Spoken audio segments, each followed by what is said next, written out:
നമ്മുടെ കാലാവസ്ഥ എന്ന് പറഞ്ഞാൽ ഇപ്പോൾ നമ്മൾ അറിയാം, നമുക്ക് കുറേ നാളുകളായിട്ട് കടുത്ത വേനലായിരുന്നു. അപ്പോൾ ആ വേനലിനൊക്കെ ശേഷം ഇപ്പോൾ വീണ്ടും ആ ഒരു വേനൽ, ആ ഒരു ചൂട് കുറച്ച് കുറഞ്ഞ് ഇനിയിപ്പോൾ ഉച്ചയ്ക്ക് ശേഷം മഴ എന്നുള്ള രീതിക്കൊക്കെ മാറിയിരിക്കുകയാണ്. കാലാവസ്ഥയാണ് ഇപ്പോൾ നമുക്കൊന്നും പ്രെഡിക്റ്റ് ചെയ്യാൻ പറ്റാത്ത ഒരു. രാവിലെ ചിലപ്പോൾ നല്ല ചൂടായിരിക്കും, പക്ഷെ ആ ചൂടുള്ളപ്പോഴും പഴയ ആൾക്കാർക്കൊക്കെ അറിയാം ഉച്ചയ്ക്ക് ശേഷം മഴയായിരിക്കും എന്നുള്ള രീതിക്ക് പറയാം. അപ്പോൾ അതുതന്നെയാണ്, ഉച്ചയ്ക്ക് ശേഷം ഇനി മഴയായിരിക്കും. കേരളത്തിൽ ഒറ്റപ്പെട്ട മഴയ്ക്ക് സാധ്യത എന്നൊക്കെയാണ് പറഞ്ഞിരിക്കുന്നത്. അപ്പോൾ എല്ലാവരും ജാഗ്രത പാലിക്കുക. അതുപോലെ തന്നെ തിരുവനന്തപുരം, മലപ്പുറം, വയനാട് ജില്ലകളിലൊക്കെ, പത്തനംതിട്ട ജില്ലകളിലൊക്കെ യെല്ലോ അലർട്ടാണ് പ്രഖ്യാപിച്ചിരിക്കുന്നത്. അപ്പം നമ്മൾ അതനുസരിച്ച് ജാഗ്രത പാലിക്കണം. കാര്യം നമുക്ക് ഇതിനു മുമ്പ് ഒരുപാട് അനുഭവങ്ങൾ ഉള്ളതാണ് മഴയെ സംബന്ധിച്ച്. നമ്മൾ ഇപ്പോഴത്തെ ഒരു കാലാവസ്ഥ എന്ന് പറയുന്നത് നമുക്ക് പ്രെഡിക്റ്റ് ചെയ്യാൻ പറ്റത്തില്ല. എപ്പോഴാണ് മഴ പെയ്യുന്നത്, എപ്പോഴാണ് വെയിൽ വരുന്നത് ഒന്നും നമുക്കറിയാം. ഇപ്പം ഒരു പോകുന്നൊരു ഇതെന്ന് പറയുന്നത് രാവിലെ തൊട്ട് ഉച്ചവരെ ഒരു നല്ല വെയിലും അതിനുശേഷം മഴക്കാറ് വരിക, നല്ല ശക്തമായിട്ടുള്ള കാറ്റും, അങ്ങനെ ഒരുപാട് അപകടങ്ങൾ വരെ ഒരിടയ്ക്ക് നടന്നിട്ടുണ്ടായിരുന്നു. കഴിഞ്ഞ ആഴ്ചയൊക്കെ നല്ല രീതിയിലുള്ള മഴയായിരുന്നു. അപ്പം ഒരുപാട് സ്ഥലങ്ങളിൽ വൈദ്യുതി മുടങ്ങിയാം, അങ്ങനെയൊക്കെ പോസ്റ്റ് മറിഞ്ഞു വീഴുക, അങ്ങനത്തെ പല സംഭവങ്ങളും. അതുപോലെ ശക്തമായിട്ടുള്ള മഴയ്ക്കൊപ്പം തന്നെ കാറ്റും വരുന്നുണ്ട്. അതാണ് ഈ മഴയുടെ ഒരു പ്രത്യേകത എന്ന് പറയുന്നത്. അപ്പൊ ശക്തമായിട്ടൊരു കാറ്റും കൂടിയാണ് ഈ മഴയുടെ ഒപ്പം വരുന്നത്. അപ്പൊ അതുകൊണ്ട് തന്നെ അപകട സാധ്യതകൾ കൂടുതലാണ്.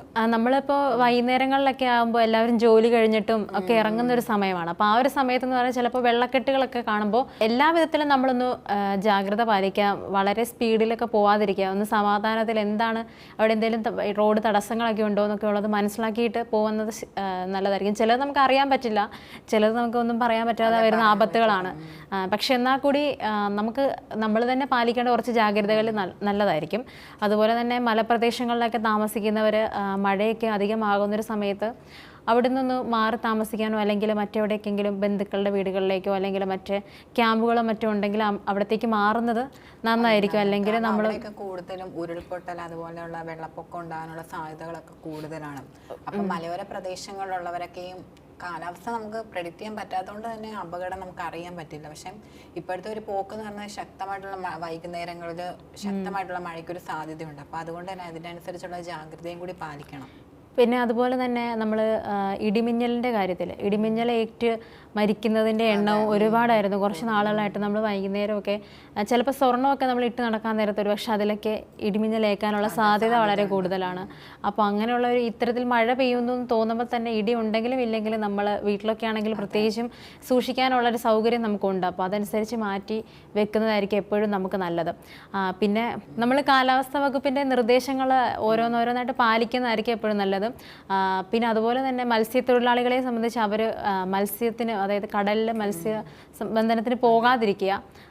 കാര്യം കാലാവസ്ഥാ വകുപ്പാണെങ്കിലും മുന്നറിയിപ്പ് നൽകുന്നുണ്ട്. അപ്പൊ അതിനനുസരിച്ചുള്ള ഒരു ജാഗ്രത പാലിച്ച് വേണം മുന്നോട്ട് പോകാൻ, അല്ലെങ്കിൽ അതൊക്കെ വലിയ തോതിലുള്ള ഒരു അപകടങ്ങളായിരിക്കും.